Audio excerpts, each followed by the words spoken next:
Paksa militer Korea Selatan ganti layanan komunikasi. ARMY, Jin sudah mengguncang dunia militer. Hanya beberapa bulan setelah bertugas, superstar K-pop ini telah mendorong militer Korea Selatan untuk merombak sistem komunikasinya bagi tentara Tamtama. Militer telah punya saluran komunikasi khusus yang disebut DKEM.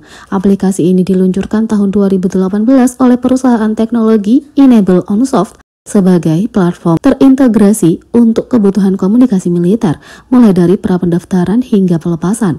Fitur utamanya memungkinkan keluarga dan teman mengirim surat penyemangat kepada peserta pelatihan.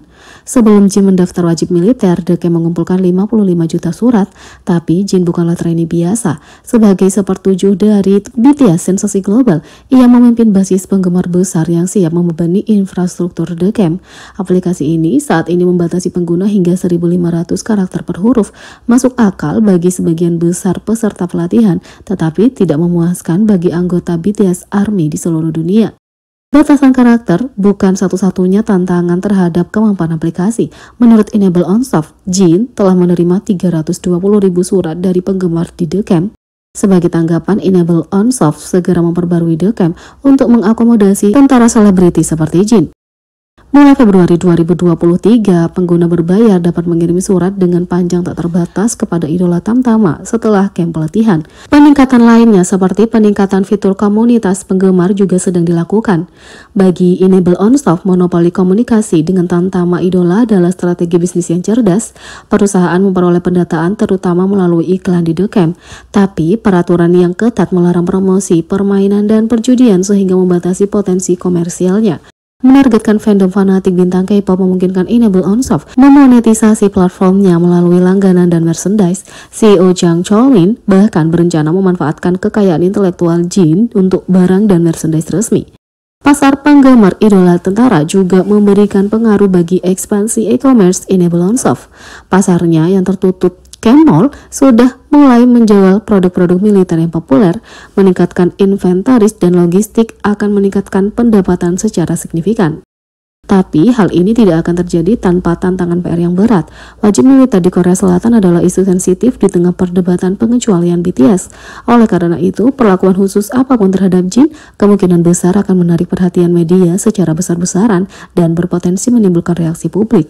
Tapi bagi Enable Onsoft, manfaatnya tampaknya lebih besar daripada resikonya. Dengan BTS yang sedang hiatus sebagai grup, sekarang adalah waktu yang tepat bagi perusahaan untuk memanfaatkan permintaan ARMY akan konten eksklusif Jin. DKEM yang diperbarui oleh perusahaan ini bertujuan untuk mendapat aplikasi andalan untuk komunikasi dan perdagangan militer secara nasional. Di sisi lain, penggemar haus dengan gambar baru J-Hope bekerja sebagai asisten instruktur di militer. Sudah lebih dari setengah tahun sejak J-Hope memulai wajib militer pada bulan April, dan para penggemar sangat merindukannya. Tinggal kurang dari 1 tahun lagi hingga tanggal keluarnya yang direncanakan pada bulan Oktober 2024, yang mungkin terasa sangat lama bagi mereka yang tidak sabar menunggu kepulangannya. Untungnya, mereka terus merilis foto-foto yang menunjukkan anggota BTS selama wajib militernya dan membuat penantian menjadi lebih mudah. Fans sangat bangga dengan J-Hope ketika dia ditugaskan menjadi asisten instruktur hanya 1,5 bulan setelah dia memulai wajib militernya. Tentu saja, mereka yang mengetahui betapa keras dan hebatnya kepemimpinan dia tidak terlalu terkejut dengan promosi itu, tapi ini tetap merupakan pencapaian yang mengesankan. Baru-baru ini, foto J-Hope yang bekerja sebagai asisten instruktur telah dibagikan secara online dan penggemar merasakan ada semacam kesan tertentu tentang gambar tersebut. Foto itu memperlihatkan member BTS tersebut tampak membantu sesama prajurit dengan senjatanya. Meskipun wajah J-Hope tidak terlihat, label nama di bajunya menegaskan bahwa itu adalah gambar idola K-pop ini, dan tangannya lah yang menerima semua perhatian. ARMY harus dengan tangannya di bagian komentar di postingan forum online tempat gambar itu dibagikan, dan sejujurnya mudah untuk mengetahui alasannya. ARMY senang melihat J-Hope terlihat sehat dan berprestasi selama wajib militernya. Yang kedua, musisi Amerika Azalea dikecam karena diduga menargetkan Jungkook saat omelan. Netizen percaya musisi kontroversial Amerika Azealia Banks menargetkan Jungkook dan artis K-pop dalam omelan media sosial. Azaela Banks adalah seorang rapper, penyanyi, dan penulis lagu Amerika yang telah aktif di industri ini selama bertahun-tahun. Meskipun dia telah mengumpulkan penghargaan dan tidak diragukan lagi berbakat, pernyataan dan perilaku kontroversial Banks seringkali menutupi karyanya. Dia baru-baru ini mendapat perhatian setelah menghina musisi Troye Sivan setelah dia menyebutkannya dalam sebuah wawancara menggunakan apa yang banyak dianggap sebagai bahasa transfobia dan homofobik. Kini netizen yakin dia telah menargetkan Jungkook dalam omelan terbarunya. Meskipun Banks memiliki akun Instagram untuk pekerjaan dan berhubungan dengan musiknya, dia lebih aktif di akun bisnis kesehatan dan kecantikannya, Kiapixo. Pada 10 November, Banks memposting serangkaian cerita Instagram tentang tuduhan yang baru-baru ini dilontarkan terhadap A$AP Rocky. Dia membahas bagaimana rapper itu dituduh melakukan tindakan kekerasan tetapi tidak menghadapi konsekuensi apapun saat menggunakan Chris Brown sebagai acuan. Saat berbicara tentang kecintaannya pada Chris Brown, dia berbagi cerita lain di mana dia mempertanyakan apakah kita sekarang bisa menyingkirkan orang-orang aneh K-pop yang suka buah-buahan. Sekarang kita sudah selesai berpura-pura bahwa Chris Brown bukan artis paling penting dalam dekade ini.